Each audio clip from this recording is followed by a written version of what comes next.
నమస్తే అండి. ప్రస్తుతం స్టూడెంట్స్ ఫేస్ చేస్తున్న ఒక ప్రాబ్లమ్ గురించి డిస్కస్ చేయడానికి ఈ వీడియో చేయడం జరిగింది. చాలా సంవత్సరాల క్రితం నేను ఒక ఆర్టికల్ చదివాను. ఆర్టికల్ సారాంశం ఏంటంటే, ఒకతను తన మదర్‌తో మాట్లాడుతున్న సంభాషణ. ఆ సంభాషణ కంటే ముందు జరిగిన స్టోరీ గురించి ఫస్ట్ మనం డిస్కస్ చేసుకుందాం. ఒక తల్లి భర్త లేడు, ఒక చిన్న బాబున్నాడు. తనని స్కూల్లో జాయిన్ చేసే ఏజ్ 3 ఇయర్స్ వచ్చాయి. జాయిన్ చేయడానికి రెడీ అవుతూ స్లేట్ పెన్సిల్ తీసుకొని, ప్రైవేట్ ఫీజులు అయితే నేను కట్టలేను, గవర్నమెంట్ స్కూల్లో చదివిద్దామని మాట్లాడుకుంటూ తీసుకొని స్కూల్లో జాయిన్ చేస్తుంది. ఆ బాబు అనుకోకుండా ఆ రోజు స్లేట్ పెన్సిల్ మిస్ అవుతుంది, పోగొట్టుకుంటాడు. సో టీచర్ పిలిచారు, నేర్పిస్తాను, స్లేట్లో ఏబిసిడీలు రాసిస్తాను రా అని పిలిస్తే స్లేట్ పెన్సిల్ లేదు. చుట్టూ చూశాడు. ఒక ఫ్రెండ్ దగ్గర కలర్ఫుల్ స్లేట్ పెన్సిల్ ఒకటి కనిపించింది, అది పెరుక్కున్నాడు, అంటే తీసుకున్నాడు, వెళ్ళి టీచర్తో రాయించుకొని ప్రాక్టీస్ చేశాడు. సో అది తీసేది పోగొట్టుకున్న బాబుకి తెలియదు, తీసుకున్నాడు అని టీచర్ కూడా గమనించలేదు. సో ఇలా మొత్తానికి ఇంటికి వెళ్ళాడు. అమ్మకి స్లేట్ పెన్సిల్ చూపించి, మమ్మీ చూడు ఇది ఎలా ఉందో అనగానే, అబ్బా ఎంత బాగుందిరా, నేను కొన్న స్లేట్ పెన్సిల్ కంటే ఇదే చాలా బాగుంది అని చెప్పి మమ్మీ చెప్పింది. అబ్బా మమ్మీ కూడా సర్ప్రైజ్ అయిపోయింది నేను తెచ్చిన స్లేట్ పెన్సిల్ చూసి అనుకుని తను కూడా హ్యాపీగా ఫీల్ అయ్యాడు. సో ఒక 3 days తర్వాత ఇంకొక ఫ్రెండ్ మంచి టాయ్, ఏదో ఒక చిన్న ఐటమ్, కిండర్ జాయ్కి వాటికి వస్తాయి కదా, అలాంటి ఒక చిన్న టాయ్ తెచ్చుకున్నారు. ఈ బాబుకి అది చాలా బాగా నచ్చేసింది. ఈవినింగ్కి తన బ్యాగ్లోకి వెళ్ళిపోయింది అది, ఎవరికి తెలియకుండా. సో ఇంటికి వెళ్ళి మమ్మీకి యాజ్ యూజువల్ చూపించారు. మమ్మీ కూడా, అబ్బా సూపర్ అంటే సూపర్ రా, చాలా బాగుంది, ఎక్కడిది అని అడిగింది. ఇది స్కూల్లో ఒక అబ్బాయి తెచ్చుకున్నాడు, నాకు చాలా బాగా నచ్చింది అందుకని తెచ్చేసుకున్నాను అన్నారు. ఓకే చిన్నపిల్లోడు కదా సరేలే అనేసి, ఓకే నాన్న మళ్ళీ తీసుకెళ్ళకు, తీసుకెళ్తే వాళ్ళు మాది అని తీసేసుకుంటారు, లేదంటే టీచర్కి నీ పైన కంప్లైంట్ ఇస్తారు, ఇక్కడే పెట్టుకొని ఆడుకో, ఇంట్లోనే వాడుకో అని చెప్తారు. ఓకే అయిపోయింది. ఇంకొద్ది రోజులైన తర్వాత కొంచెం పెద్దోడై 2nd class ఆ ఏజ్కి వచ్చిన తర్వాత పక్కింట్లో నుంచి ఒక కోడి వీళ్ళ స్థలంలోకి వచ్చి ఒక గుడ్డు పెట్టింది. ఆ గుడ్డు ఈ అబ్బాయి తీసుకున్నాడు, మమ్మీకి ఇచ్చాడు. మమ్మీ చూసి అదే అన్నింది, అయ్యా గుడ్డు తెచ్చావా, మంచి పని చేసావు, నేనే నీకు ఆమ్లెట్ వేద్దామంటే గుడ్డుకి డబ్బులు లేవు, ఏం చేద్దామా అని ఆలోచిస్తున్నా, టయానికి నువ్వు కోడిగుడ్డు తెచ్చావు, మంచి పని చేసావు, దా ఆమ్లెట్ వేసి పెడతా అంది. అమ్మ అది పక్కింటి ఆంటీ కోడి పెట్టిన గుడ్డు మన స్థలంలో పెట్టింది, దాన్ని తరిమేసి తెచ్చేసాను అన్నాడు. అయితే మనలో ఏమైంది దా అని చెప్పింది. గుడ్డుకి ఆమ్లెట్ వేసేసి చక్కగా పెట్టేసింది. బాబు తింటా ఉన్నారు. ఇలా పక్కింటి ఆవిడ అన్ని చోట్ల ఎత్తుక్కొని కోడి అరుస్తూ ఉంది, గుడ్డు పెట్టింది, ఎక్కడో కనిపించలేదు, మీ స్థలంలో ఏమన్నా పెట్టిందా అని వచ్చింది. ఏంది మీ కోడి మా ఇంట్లో గుడ్డు పెట్టేదేంది, మాకేం తెలుస్తుంది, మమ్మల్ని అడుగుతావేంటి అనేసి ఏదో తిరిగి అడిగింది. ఇంకా వదిలేస్తే మా అబ్బాయి తినే ఆమ్లెట్ కూడా మీ కోడి పెట్టిన గుడ్డే అంటావే అనుకుంటా ఇంకొంచెం గొడవకి దిగింది. అమ్మ ఒక గుడ్డు కోసం ఏమిటో నాకెందుకు పొద్దున్నే గొడవ అనేసి ఆమె వెళ్ళిపోయింది. వెళ్ళిపోగానే ఇంకా ఈ బాబు కూడా ఇదంతా గమనించి, ఓహో నేనేమన్నా చేస్తే మా మమ్మీ నాకు సపోర్ట్ చేస్తుంది అనుకున్నాడు. అయిపోయింది, మనసులో అనుకున్నాడు, అయిపోయింది. ఇలా రోజు స్లేట్ పెన్సిళ్ళు కాడ్నుంచి ఎరేజర్లు, షార్ప్నర్లు, బుక్కులు, ప్యాడ్లు, స్కేళ్ళు, ఇలా స్థాయి పెరుగుతూ వచ్చింది. తనకు నచ్చిన ఐటెం ఏది దొరికితే క్లాసుల్లో కానీ, స్కూల్లో కానీ, దారిలో కానీ, ఫ్రెండ్స్ ఇంట్లో కానీ అది తెచ్చేసుకోవడం అలవాటు చేసుకున్నారు. మమ్మీ కూడా సేమ్, ఇది ఎంత బాగుందో కానీ మళ్ళీ తీసుకెళ్ళకు, వాళ్ళని తీసేసుకుంటారు, ఇంట్లో పెట్టుకో వాడుకో, ఇది కంటిన్యూ అవుతూ ఉంది. 7th classకి వచ్చాడు. అదే ఊర్లో తోటలో జాంకాయలు కాసినాయి, చూశాడు. చక్కగా జాంకాయలు ఒకటి జేబులో పెట్టుకున్నాడు, 2 నిక్కర్ జేబులు అటు ఒకటి ఇటు ఒకటి పెట్టాడు, ఇంకో 2 కోసాడు. ఎలా పట్టుకోవాలో తెలియక జారి చెట్లో నుంచి కింద పడ్డాడు. అది సౌండ్ వినేసి తోటమాలు చూశాడు, ఎవరబ్బాయి అతను ఐడెంటిఫై చేశాడు, వెనకాలే పరిగెత్తుకుంటూ వాళ్ళ ఇంటికి వచ్చాడు. వాడు అప్పటికే అమ్మకి జాంకాయలు ఇచ్చి అంకుల్ తరుముకొస్తున్నాడు అనే విషయాన్ని తెలియజేశాడు. వెంటనే ఆమె కాయలు దాచేసి ఆయన రాగానే ముందే ఆమె బయటకు ఎదురెళ్ళి, ఏందయ్యా ఇటు వచ్చావు అని అడిగింది. అమ్మ నా తోటలో మీ అబ్బాయి కాయలు తీసుకొచ్చాడు, కొంచెం ఇస్తావని చెప్పడానికి వచ్చాను, మీ అబ్బాయి నాకు తెలుసు కాబట్టి నేను వచ్చాను అన్నాడు.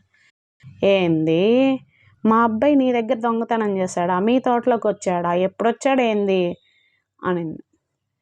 ఇప్పుడేనమ్మా, నేను ఇప్పుడే అతన్ని తరుముకుంటానే వచ్చాను అన్నాడు. భలేవాడివే, ఏం చూసినా మీయే అనుకుంటే ఎట్టయ్యా? మా అబ్బాయి బజార్ వెళ్ళి కొనుక్కొని వస్తా ఉన్నాడు, అయ్యగో కాయలు నేనే డబ్బులు ఇచ్చి పంపాను. ఇంకోసారి మా పిల్లోడి మీద నిందలేయడానికి వచ్చావంటే మర్యాదగా ఉండదు. నీలాంటి వాళ్ళు వస్తే మా పిల్లోడి గురించి ఏమనుకుంటారు నలుగురు అనేసి ఎదురు తిరిగి అతనికే పెట్టేసింది గడ్డి. సో ఈయన ఎందుకు వచ్చిన గోల 4 కాయల కోసం అనేసి, చూడమ్మా నేను 4 కాయల కోసమో దాని డబ్బుల కోసమో రాలేదు, వాడు చిన్నోడు ఆశపడి కోసుంటాడు, నువ్వు పెద్దదానివి, వాడికి తప్పు ఇది రైట్ అని చెప్తే ముందు ముందు అలా చేయకుండా ఉంటాడని చెప్పడానికి వచ్చానమ్మా, ఆయన నాకెందుకులే అని వెళ్ళిపోతాడు. అది కూడా వినేసింది. కొడుకుకి ఇంకాస్త బలం వచ్చేసింది, మమ్మీ నాకేం చేసినా కానీ సపోర్ట్ ఇస్తుంది అనుకున్నాడు. నెక్స్ట్ అలా స్థాయి పెంచుతూ వచ్చాడు. ఇప్పుడు ప్రస్తుతానికి డబ్బులు, చైన్లు ఇలాంటివి కూడా కొట్టేస్తూ ఉన్నాడనమాట. సో ఎక్కడా దొరకలేదు. తెలివితేటలు కూడా అట్టే పెరుగుతూ వచ్చాయి. ఎవరికి తెలియకుండా ఎంత జాగ్రత్త పడాలి ఇలాంటి టెక్నిక్స్ అన్నీ ఫాలో అవుతూ ఉన్నాడు. ఫైనల్గా ఒకరోజు మమ్మీకి ఒక కాల్ వచ్చింది, రా అమ్మ మీ అబ్బాయి 7 లెక్క పెడతా ఉన్నాడు, అర్థమైంది కదా జైల్లో ఉన్నాడు, రా అని చెప్పి పిలుస్తారు. ఏమో జైలుకి వెళ్ళి ఉంటుంది. వాళ్ళు చెప్తారు పోలీసులు, పలానా వాళ్ళ ఇంట్లో దొంగతనం చేశాడు, తను దొంగతనం చేసిన చైను డబ్బులు అన్నీ ఇగో, తను కూడా ఒప్పుకున్నాడు, నీకు విషయం తెలియాలని కాల్ చేసి పిలిపించాము అని చెప్తారు. ఇంకా మళ్ళీ బోమంటే వెళ్ళి కొడుకు ముందు కూర్చొని ఏడుస్తూ ఉంటుంది. నా కొడుకు బతికి ఇట్లయిందే, జైలు పాలయ్యాడే అనుకుంటా శోకండాలు పెడతా ఉంటుంది. కొడుకు ఏం మాట్లాడు. అమ్మ ఏడ్చి ఎప్పుడుకో ఏం రా ఏం మాట్లాడవు, నీకేం బాధగా లేదా అని అడిగింది. ఇప్పుడు ఎందుకమ్మా బాధ అంటాడు. అదేందిరా అంటది. అవునమ్మా ఇప్పుడు ఎందుకు బాధ, అప్పుడు గుర్తుందా, అప్పుడు ఎప్పుడు ఫస్ట్ క్లాస్లో కలర్ బల్బం తీసుకొచ్చాని అప్పుడు లాగొకటి పీకి నాకు, అలాగా ఇంకొకరి వస్తువు తేకూడదు, నీది కాని వస్తువు మీద నువ్వు కన్ను పడకూడదు, మనసు పడకూడదు, చేయి పడకూడదు. ఇలా నాకు జాగ్రత్త చెప్పి మంచి చెడ తెలియజేస్తుంటే నేను ఈరోజు ఇక్కడ ఉండేవాడిని కాదు, నేను ఈరోజు ఇక్కడ ఉండడానికి కారణం నువ్వే అని చెప్పి అమ్మకి చెప్పాడు. ఇది నిజమే కదా, మీరు అంగీకరిస్తారా? ఎస్. ఇప్పుడు ఎందుకు ఇది చెప్పుకోవాల్సి వచ్చిందంటే పాయింట్ వద్దాం. స్కూల్స్లో చాలా వస్తువులు మిస్ అవుతూ ఉంటాయి, ఈవెన్ రాసుకున్న నోట్బుక్స్ కూడా. తీసుకెళ్తే పిల్లలు తీసుకెళ్ళాలి, లేదంటే అక్కడే కింద పడో డస్ట్బిన్లో పడో ఉండాలి, లేదా మహా అయితే సెకండ్ బ్యాగ్కో డస్క్లోకో మిస్ అయ్యి తీసుకోవడం బై ఛాన్స్. కానీ ఏదో ఒక రోజు దొరకాలి కదా, ఆ రోజు హడావిడిగా సరిగా ఎత్తకపోయినా దొరకట్లా. పెన్సిళ్ళు, ఎరేజర్లు, స్కేళ్ళు, షార్ప్నర్లు, నోట్బుక్లు, టెక్స్ట్ బుక్లు, CWలు, HWలు, ఆఖరికి డైరీలు కూడా మిస్ అవుతున్నాయి. ఎందుకు, ఎలా? సింపుల్ అండి, మనం గమనించట్లా పిల్లల్ని. టీచర్స్గా కావచ్చు, పేరెంట్స్గా కావచ్చు. 2-3 ఉన్న పిల్లలు ఉన్న పేరెంట్సే గమనించడం కష్టం, కుదరట్లేదు, టైం లేదంటే ప్రతి క్లాస్కి దగ్గర 40-30 మధ్యలో ఉంటారు స్టూడెంట్స్. మరి టీచర్ పరిస్థితి ఏంటి? ఎవరో ఒకరు బాధ్యత తీసుకోవాలి. ఎవరి పని వాళ్ళు బాధ్యతగా చేసినా పని అయిపోయింది. ముఖ్య విషయం ఏంటంటే పేరెంట్స్ వీక్లీ వన్స్ అయినా, వీలైతే రోజు, పిల్లల బ్యాగ్లు, బాక్సులు చెక్ చేయండి. స్కూల్లో ఏం జరుగుతుందో ఒకసారి అడిగి తెలుసుకోండి. వాళ్ళు సఫర్ అవుతున్నారా, వాళ్ళ వల్ల ఎవరైనా సఫర్ అవుతున్నారా, మనకు ఒక క్లారిటీ వస్తుంది. తప్పు ఎవరిలో ఉందో గుర్తిస్తాం. మన పిల్లలు దారి తప్పుతుంటే దారిలో పెట్టుకుంటాం, మన వాళ్ళు సఫర్ అవుతుంటే టీచర్స్ని ఒకసారి అలర్ట్ చేస్తాం. అలా మనసులో పెట్టుకొని అది ఇంకో దానికి కారణం తీసే ఛాన్స్ మనం ఇవ్వకూడదు. ఇన్ని మిస్ అవుతుంటే టీచర్ను, ప్రిన్సిపల్ను అడిగితే వాళ్ళు కొనియగలరు కానీ పోయిని తెచ్చిలేరుగా. జాగ్రత్త పడాల్సింది మనం. ఒకవేళ పోతున్నాయి, ఎంత జాగ్రత్తగా ఉన్నా పోతున్నాయి, కంప్లైంట్ ఇవ్వండి. మీ వాడికి లేదా మీ అమ్మాయికి తీసుకోవాల్సిన జాగ్రత్తలు నేర్పండి. అలాగే స్కూల్ యాజమాన్యానికో, క్లాస్ టీచర్కో, సబ్జెక్ట్ టీచర్కో అందుబాటులో ఉన్న ఎవరో ఒకరికి విషయం తెలియచేయండి. మా ఇలా మిస్ అవుతున్నాయండి, కొంచెం గమనించుకోండి అని చెప్తే సీసీ కెమెరాలు దాదాపు అన్ని స్కూల్స్లో ఉన్నాయి. లేదా కనీసం ఒక ఐ కాంటాక్ట్ పెట్టుకొని ఉంటారు, ఒకళ్ళు గమనిస్తూ ఉంటారు ఆ క్లాస్లో ఏం జరుగుతుంది ఏంటి అనేది. సో మనం తెలియచేయకుండా పోతున్నాయి అని బాధపడుతున్నా, పోయినాయి అనేసి పిల్లల్ని కొడుతున్నా, తిడుతున్నా ఏ ఉపయోగం లేదు. అది పిల్లలే తీస్తున్నారా, పర్సనల్ క్లెడ్జ్ ఏమన్నా పెట్టుకొని వాటిని స్పాయిల్ చేస్తున్నారా, చింపి పడేస్తున్నారా, మనకేం తెలియదు. సో అది తెలుసుకోవాలి అంటే ఫస్ట్ ఇంకొకరి వస్తువు మనం ముట్టుకోకూడదని మన పిల్లలకి చెప్పుకోవాలి. మన పిల్లలు తీయనియండి, వేరే వాళ్ళు తీయనియండి, మన వాళ్ళ బిహేవియర్ చూసి అవతల కూడా మారచ్చు కదా. కాబట్టి ఎవరి వస్తువులు వాళ్ళే హ్యాండిల్ చేయండి. పక్కన వాళ్ళ వస్తువుల్ని టచ్ చేయొద్దు, పాడు చేయొద్దు. నీడ్ ఉంటే పర్మిషన్ తీసుకొని యూస్ చేసుకొని మళ్ళీ టైంకి గుర్తుపెట్టుకొని నీట్గా రిటర్న్ చేయండి. ఇలాంటి జాగ్రత్తలు మనం మన పిల్లలకి చెప్పుకోవాలి యాజ్ ఏ టీచర్గా ఆర్ పేరెంట్గా. ఇద్దరికీ పాత్ర ఉంది. చపాతీ పిండిని ఒక్క ఫింగర్తో కలపలేం కదండి, 5 కలపాలి, 5 ఫింగర్స్తో. సో పేరెంట్స్ అనే ఇద్దరు, టీచర్, ప్రిన్సిపల్, ఫ్రెండ్స్ అందరి పాత్ర ఉంటుంది.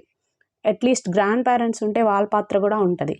సో ఇలా ప్రతి ఒక్కరు పిల్లలకి మంచి చెడు చెప్తుంటేనే ఎవరో ఒకళ్ళ దానికి కనెక్ట్ అయ్యి వాళ్ళు మంచి విషయాలు నేర్చుకొని ఫాలో అవుతారు. అది నా పని కాదు, నేను చాలా బిజీ, వాళ్ళ టీచర్స్ చూసుకుంటారులే అని పేరెంట్స్, మేమే 40 మందితో ఎగుతున్నాం, 2 పిల్లలు ఉన్న పేరెంట్స్ చూడరా, అది పేరెంట్స్ పని అని టీచర్లు. నాకు క్లాసు స్కూల్ మొత్తం మీద 500, 900, 1000 మంది పిల్లలు ఉన్నారు, అది నా పని కాదు, పేరెంట్స్ చూస్తారు, టీచర్స్ చూస్తారని ప్రిన్సిపల్స్ ఇలా ఫీల్ అయితే పిల్లల్ని దారిలో పెట్టలేం. వస్తువులకు సంబంధించిన జాగ్రత్తలు నేర్పలేం. అట్లీస్ట్ ఒక 5-10 రూపీస్ ఉన్న పెన్సిల్, పెన్నే జాగ్రత్తగా హ్యాండిల్ చేయలేని వాళ్ళు రేపు లైఫ్ ఎలా హ్యాండిల్ చేస్తారండి? జాబ్ వచ్చి శాలరీ వస్తే అది ఎలా మెయింటైన్ చేస్తారండి? ఫ్యామిలీ అంతా ఫామ్ అయితే, అంటే పెళ్ళై పిల్లలు ఉంటే వాళ్ళ ఫ్యామిలీలు ఎలా లీడ్ చేసుకుంటారండి? ఇవన్నీ మనం ఇక్కడే నేర్పాలి. ఇది మీకు కరెక్ట్ అనిపిస్తే ఇది మీరు తప్పకుండా ఫాలో అవుతూ నీడ్ ఉన్న పీపుల్కి ఈ వీడియోని తప్పకుండా షేర్ చేయండి. అలాగే please like my channel, subscribe చేయండి, కామెంట్ చేయండి. మీకు ఇంకేమైనా విషయాలకు సంబంధించి వీడియోస్ కావాలి అంటే తప్పకుండా కామెంట్లో నోట్ చేయండి. నేను వాటికి రిలేటెడ్ వీడియోస్ అప్లోడ్ చేస్తాం. థ్యాంక్ యూ సో మచ్ అండి.